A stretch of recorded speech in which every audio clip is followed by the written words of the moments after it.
Hello and welcome to my video detailing the mechanism that I decided to create for this project. The mechanism itself is a shoulder exoskeleton comprised of curved linkages that move around the outside of a sphere.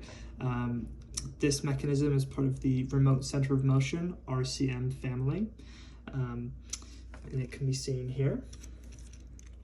The purpose of this mechanism is to be a shoulder exoskeleton providing support for patients as they perform the 3 rotations of the shoulder. These 3 rotations can be seen here in my poor sketches. The first being extension and flexion, which is when you rotate your shoulder as to move your arm in front of your body and then back to your side.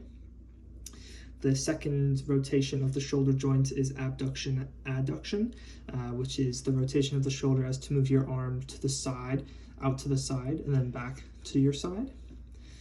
The final rotation of the shoulder joint, as seen by my final sketch here, is the internal, external rotation of the joint as you move your shoulder so that your arm rotates into your body or away from your body.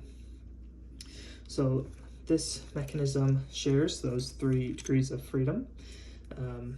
The first, talking about this mechanism, would be this end would be considered your theta 1 axis. This other end would be considered your theta 3 axis. Theta 1 would be connected to the patient's back, and a linkage on the patient's back, and theta 3 would be connected to a linkage on the patient's arm. So the extension flexion would be achieved by rotation about this joint of the patient, which is allowed there. The abduction, adduction, rotation about theta 1 is achieved by rotation about the theta 1 joint here in my fingers. So we would just rotate about that joint, and the whole mechanism rotates. And finally, for the external rotation, internal rotation, we described that as a rotation about theta 2. Theta 2 is an axis perpendicular to, represented by my finger here, at the point of intersection of all 7 of these revolute joints, about the RCM point, so that my finger represents theta 2.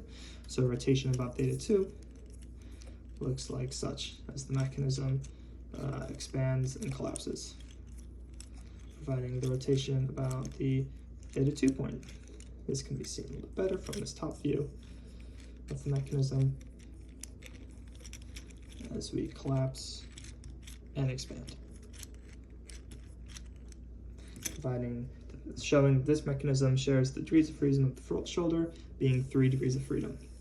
Another huge point of this design is that it has no singularities. In theory, this would occur when all these joint axes align, but the linkages collide, preventing that alignment from occurring. So the first one would be when theta 2 wants to go to 0 degrees. As you can see, the joint axes collide, preventing that from happening. Similarly, when theta 2 wants to be 180 degrees, the joint axes collide, preventing that singularity from occurring. And that is the detailed explanation of my shoulder exoskeleton mechanism. Thank you.